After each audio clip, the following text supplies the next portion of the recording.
audible and my slides are Yeah. shared? Yes. Okay. Thank you very much, Dr. Chitra, for such a warm and generous introduction. And thank you to ARC and all the members, all my friends and colleagues who are part of ARC. Very dynamic platform and very good session today for the PG students. So I would like to talk about, and I always like to talk about PUK, and I'm going to try and restrict only to workup and management and give some guidelines of the same to the postgraduates. I apologize if mine is not very exam oriented, but it's more for what you see in practice when you finish up as ophthalmologists, finish your residency, and then you go out and practice. So it's more towards the non-exam oriented aspect. So you can just relax, not take notes, but just listen to the cases. So PUK, as the word implies, is obviously peripheral ulcerative keratitis. So it should be in the periphery. When you say cornea ulcer, then there should be breakdown of epithelium with inflammation or infiltration in the stroma. So it's pretty rare in the general populations. When you listen to all the other presentations, you saw that it would come in as a differential diagnosis. In fact, Dr. Radhika did a very good case presentation of a patient with PUK, but turned out to be HSV. So that could be commoner, but you will see some of these pure peripheral ulcerative keratitis, non-infectious kind of cases that come into you. And these cases can be associated with systemic immune diseases, of which the collagen vascular disease association is very well known. In fact, the importance is that the patient can first come to us and not even have any systemic manifestation at that point in time. So it's important. The onus lies with us to detect what is the systemic disease. What are the clinical features? It can be unilateral, but it can also be bilateral. The classical picture is a crescentric perilimbal fungal ulceration, and there's a epithelial infiltrate at the edge, as you can see in this particular figure. There is ulceration. There's also some amount of inflammation in the sclera, and there is the infiltration which is appearing here. So this is a classical picture. But you'll also have progressive spread. There can be thinning as the lesion or the inflammation goes on.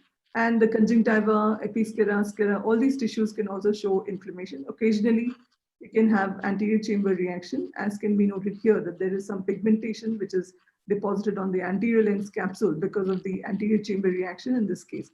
And you can see there's peripheral thinning, there is perhaps guttering of the tissue here, and there is infiltrate at the edge. So when you work up a patient comes into you and you look at these clinical features, you see that the patient has peripheral ulcerative keratitis. So that is your literally your anatomical diagnosis that has told you nothing about what could be the etiology.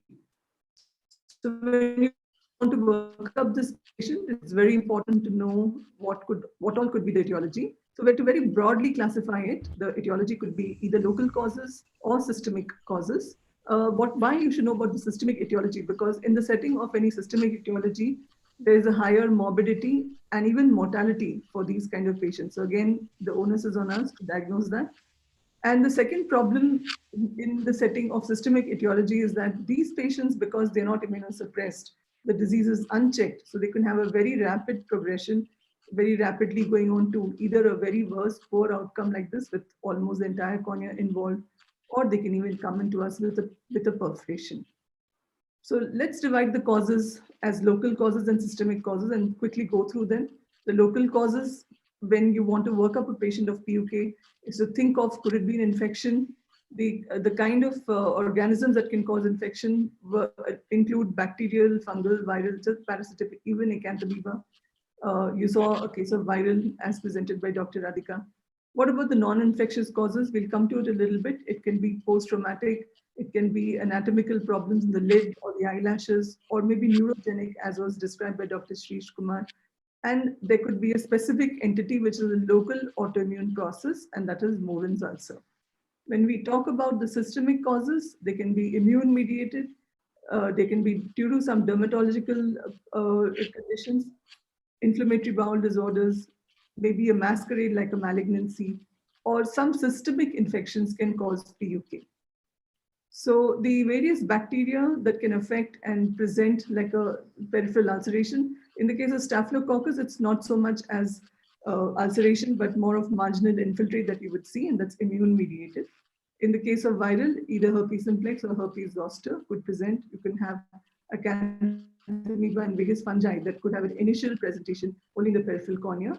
And when we talk about trauma, we meant that there can be chemical trauma, thermal injury, or radiation burn. So basically, this will affect the ocular surface, and there would be a melt over there.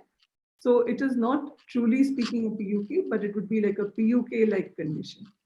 When you have entropion or some eyelashes which are tracheitic and rubbing the cornea, especially inferior if there's lag of thalamus, or the patient has an incomplete blink. So there would be dryness and desiccation of that area, leading to ulceration and breakdown, and even some amount of inflammation leading to an infection sometimes. So this is again a local cause of a PUK-like picture. It's not PUK, but you need to do that. You need to rule this out. So do a very thorough ocular examination when you see patients who come in to PUK before you reach to a final diagnosis. In the systemic causes, there are several systemic diseases. Luckily, they are not as frequent, but the top two which you might see include rheumatoid arthritis and granulomatosis polyangiitis, that is vaginous granulomatosis. You can also, relapsing polychondritis itself is pretty rare, but you might have a patient coming in with that. And SLE, PAN, and Sjogren's syndrome. So these are all the rarer causes, but rheumatoid arthritis and vaginous are the top two causes of autoimmune or systemic causes of PUK.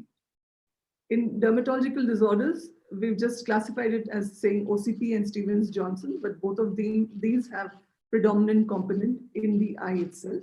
Again, they're not truly PUK, they're PUK-like diseases. And other diseases, we have an inflammatory bowel syndrome, which has an association with a true PUK. Systemic infections such as tuberculosis and certain other infections, viral infections, are also known to present with a peripheral ulcerative keratitis. These are very rare. So that was about the list of various possible etiologies of PUK or PUK-like conditions. So now you have a patient, you know in your mind what could be the possible etiologies.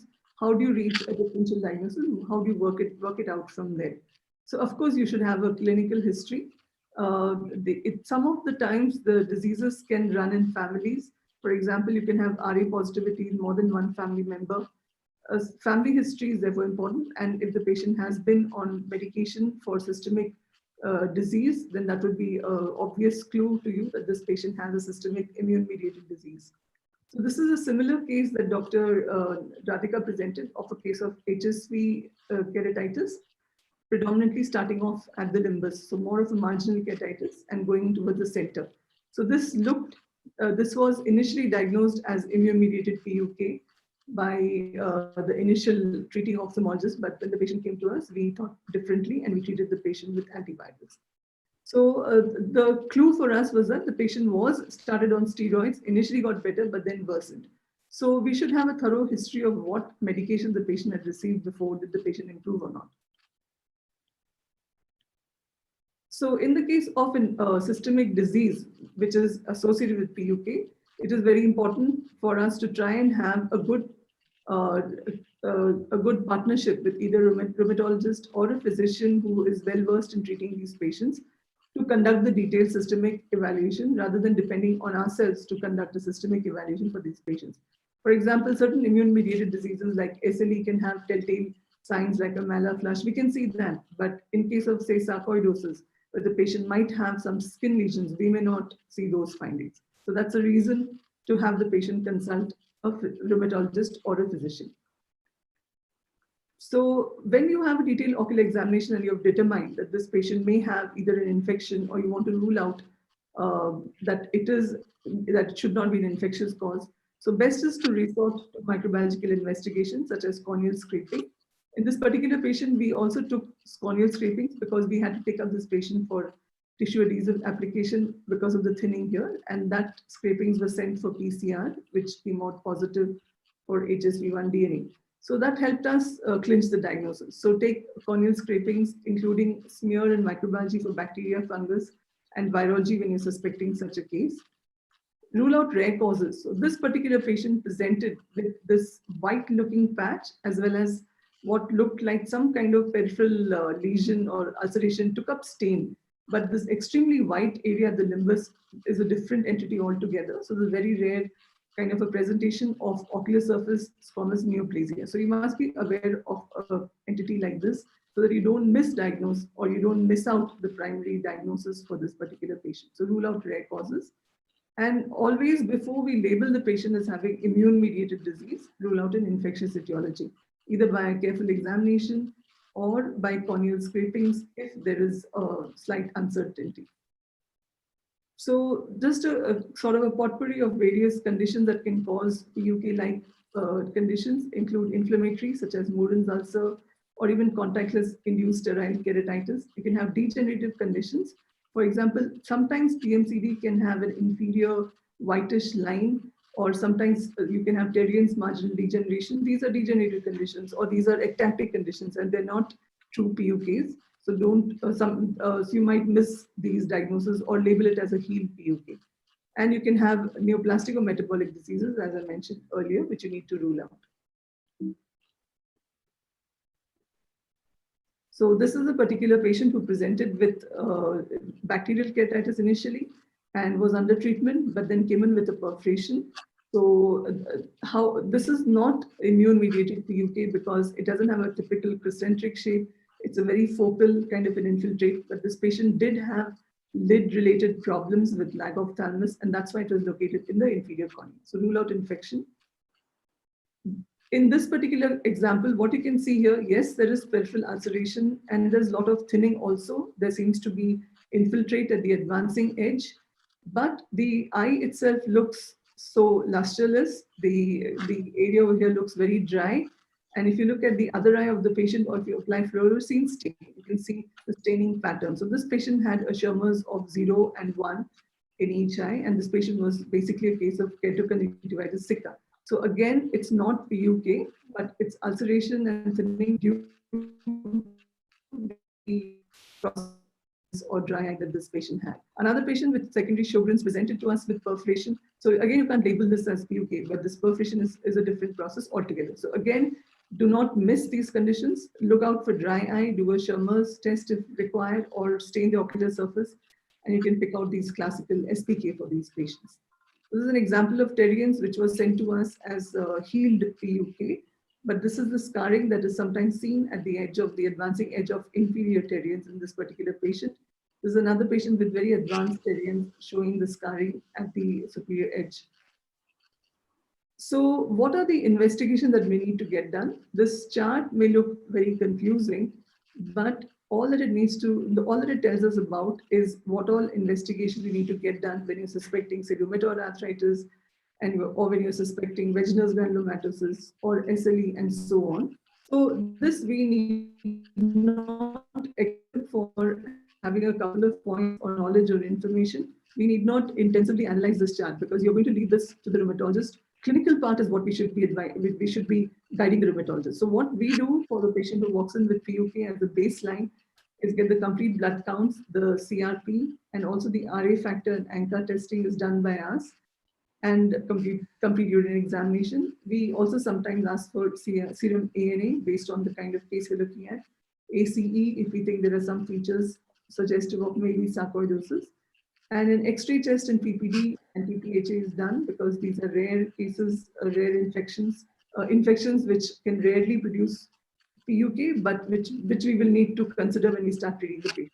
So based on what comes out positive from our screening panel, we then decide what is subsequently to be done for the management of the patient. So the most important step to differentiate, as I once again would like to highlight, is that make sure that we are not missing out any infection.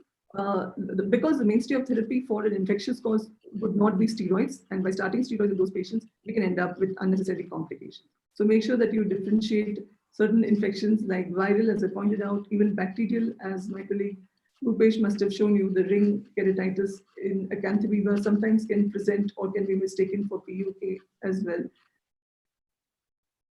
And these are some of the other causes like rheumatoid arthritis, GPA, relapsing folliculitis, and PAN, which are the non-infectious causes. Even acne rosacea sometimes can have PUK, it's a non-infectious cause.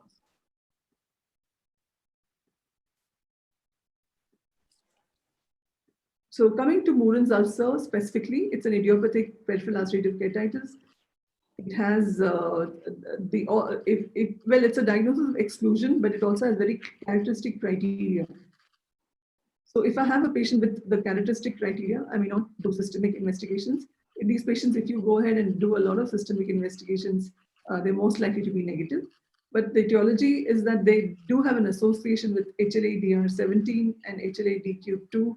So we could probably get these tests done for these patients. And this is what typical Moran's ulcer would look like with the peripheral thinning. But this is not Moran's ulcer because here this patient has a scleritis as well adjoining this. So this should not be there if you want to classify the patient as Moran's ulcer.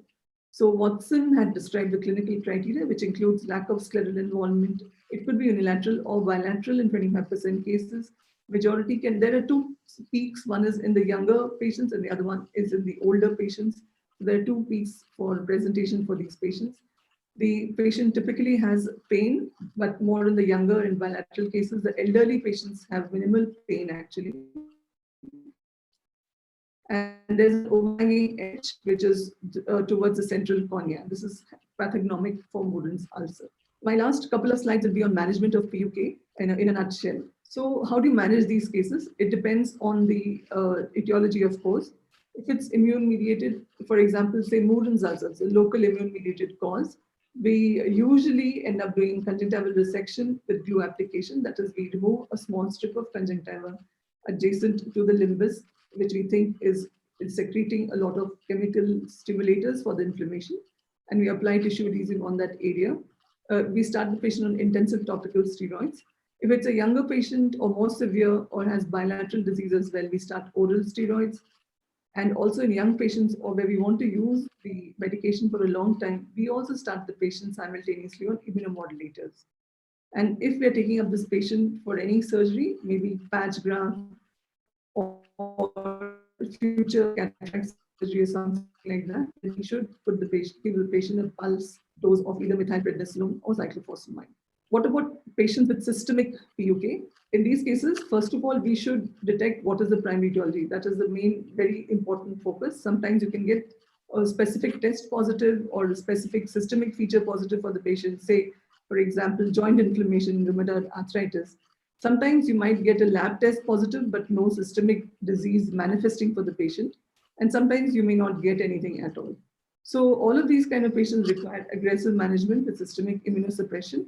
And these patients, we typically ask a rheumatologist to follow them up for the systemic component of that disease. So to summarize, it is important to understand the etiology of PUK if we want to manage these patients well. And what I've tried to highlight is that there are several mimickers of PUK from the actual disease being restricted to immune, that is Moran's and systemic diseases which have PUK picture in the eye. And when you're differentiating the mimickers, make sure that we differentiate and we exclude the infectious causes from immune-mediated causes. When we're thinking about infections, we take corneal scrapings for bacterial, fungal, and viral. And for viral, sometimes you really need to have a higher level of clinical suspicion because otherwise it mimics a lot of other entities. So in immune-mediated, if it is ocular alone, that is Moran's ulcer, we need both surgical and medical management. Sometimes these patients come in with perforations as well, requiring patch grafts. And in immune-mediated, when it's associated with systemic diseases, which are immune-mediated diseases, we need to additionally immunosuppress these patients systemically. In both entities, we usually use intensive topical steroids. And prior to any surgical intervention, the patient should be well controlled on immunosuppression and the disease should be quiescent for several months. So these are some of the very good references, including from RP Center, which was published by Dr. Namrata Sharma. We had published from our center regarding the immunosuppression for Moran's ulcer. And these are some of the excellent articles that you can go through in order to broaden your knowledge on the same subject. Once again, thanks to ARC for having me on this excellent session.